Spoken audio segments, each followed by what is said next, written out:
국가기관인 대통령 경호처를 동원하고 실제로 물리적으로 영장 집행을 저지한 범행과 관련된 공소사실을 말씀드리겠습니다. 이 부분 공소사실은 2024년 12월경부터 25년 1월경까지 법원이 피고인에 대해 2회에 걸쳐 발부했던 영장 집행을 방해하는 과정에서 일어난 범죄로 우선 기본적 사실관계부터 말씀드리겠습니다. 피고인은 2024년 12월 3일 비상계엄 이후 검찰 및 군검찰이 합동으로 구성한 특별수사본부, 공수처와 경찰, 국방부 조사본부가 합동으로 구성한 공조수사본부의 출석 요구에 단 한 차례도 응하지 않고 출석 불응을 반복하였습니다. 결국 법원은 2024년 12월 30일 피고인을 내란 우두머리 등 혐의로 체포할 수 있는 체포영장과 함께 피고인을 체포하기 위해 대통령 관저 등을 수색할 수 있는 수색영장을 발부하였습니다. 우선 2024년 12월 30일자 체포수색영장 집행과 관련된 특수공무집행방해, 직권남용 권리행사방해, 범인도피 교사 범행에 대해 말씀드리겠습니다.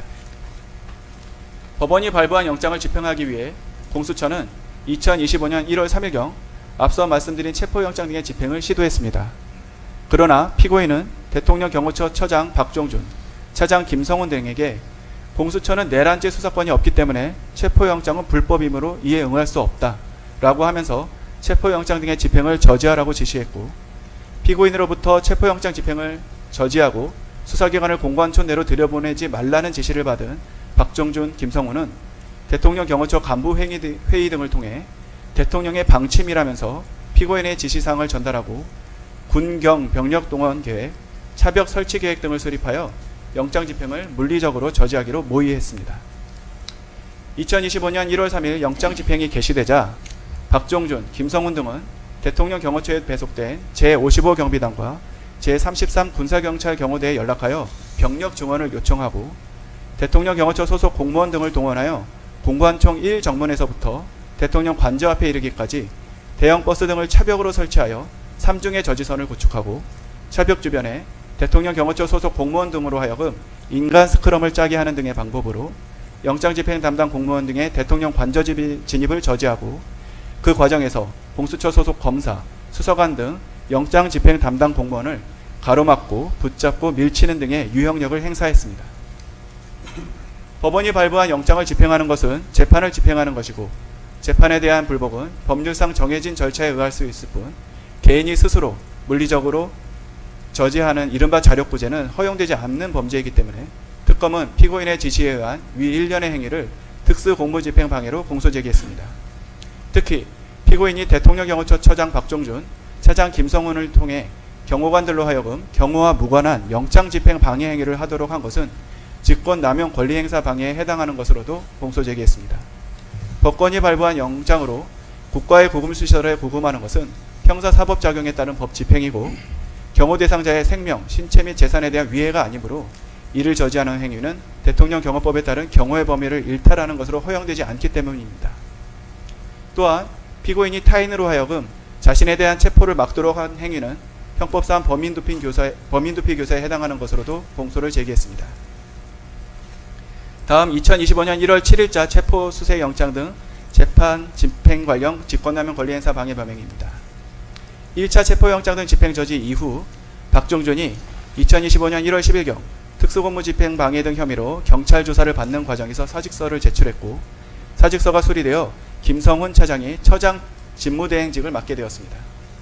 한편 공수처는 위와 같이 1차 체포영장 등의 집행이 무산된 후 2025년 1월 7일 피고인에 대한 체포 및 수색영장을 다시 발부받아 2025년 1월 15일 영장 집행을 시도하였습니다.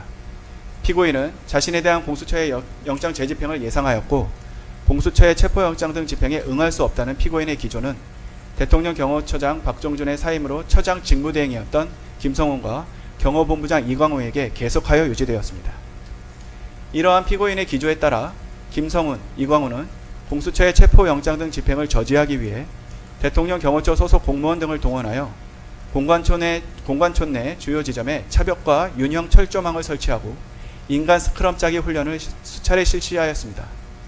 이로써 피고인은 김성훈, 이광우와 공모하여 대통령 경호처의 업무를 총괄하고 소속 공무원을 지휘 감독하는 대통령 경호처장 등의 권한을 남용하여 소속 공무원으로 하여금 2025년 1월 7일자 체포영장 등 재판의 집행을 저지하기 위해 철벽과 철조망을 설치하게 하거나 인간 스크럼 훈련을 실시하도록 하는 등 의무 없는 일을 하게 하였습니다. 앞서 말씀드린 것과 같이 위와 같은 행위는 경호의 범위를 벗어나는 것이므로 직권남용 권리행사 방해죄에 해당합니다. 다음으로 위력 순찰 등 총기 소지와 관련된 직권남용 권리행사 방해 범행에 대해 말씀드리겠습니다. 피고인은 공수처의 영장 재집행을 저지하기 위해 2025년 1월 7일경 김성훈, 이광우 등이 참석한 오찬 자리에서 언론에서는 2차 체포영장 집행을 위해 특공대와 기동대가 들어온다고 하는데 걔들 총 쏠 실력도 없다. 경찰은 전문성도 없고 총은 경호관들이 훨씬 잘 쏜다. 경찰은 니들이 총기를 가지고 있는 것을 보여주기만 해도 두려워할 거다. 총을 가지고 있다는 걸 좀 보여줘라 등의 말을 하며 외부에 총기가 잘 보이도록 휴대한 상태에서 순찰을 하여 위력을 보이는 위력 순찰을 하도록 지시했습니다.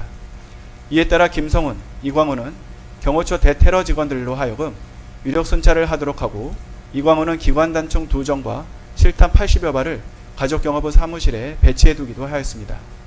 이로써 피고인은 김성훈, 이광우와 공모하여 경호처 소속 공무원으로 하여금 위력 순찰 등을 실시하도록 하는 등 의무 없는 일을 하게 하였고 이 부분도 앞서 말씀드린 것과 같은 이유로 직권남용 권리행사 방해로 기소를 했습니다.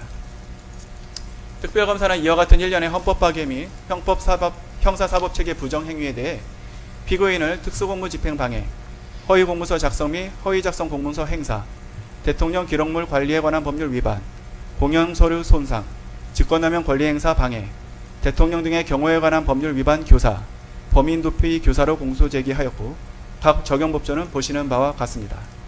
이상으로 특별검사의 공소요지 진술을 마치겠습니다. 예, 공소 사실에 대한 피고인 측 의견 진술하시기 바랍니다.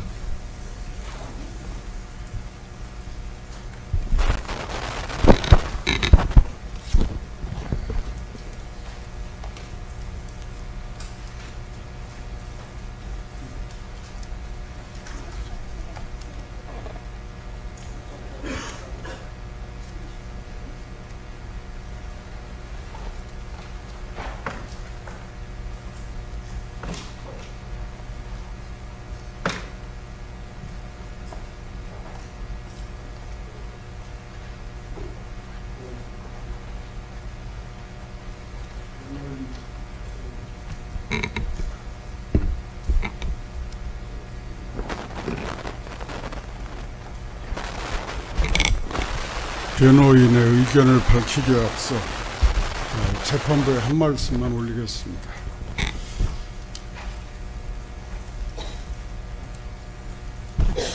김홍일 변호사입니다.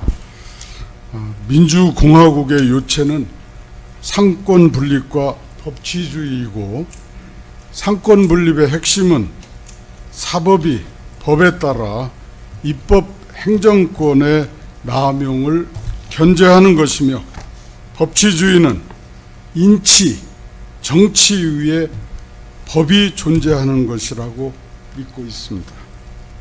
본건에 대한 재판부의 판단은 오늘의 이 광풍이 지난 후에도 오래도록 대한민국 역사에 남을 것입니다. 바라건대 사법부야말로 법치주의의 최후의 보루라는 말 그대로 오직 법리와 증거에 따라서 현명하게 재판을 진행해 주시고 판단해 주시기를 먼저 부탁드립니다. 이하에서는 개별 범죄 사실에 대해서 변호사들이 PPT로 설명을 드리겠습니다.